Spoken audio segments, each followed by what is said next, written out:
پس از 40 سال نسخه مرمت شده باشو غریبه کوچک. علي جيت من طرف بعيد ما ادري وين جيت يا رب وليش ما اخذت باشو. تيس چیسه؟ نیست کیسه؟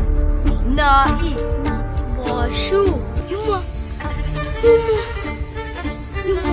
برنده شیر طلایی بهترین فیلم کلاسیک مرمت شده از 82مین جشنواره فیلم ونیز.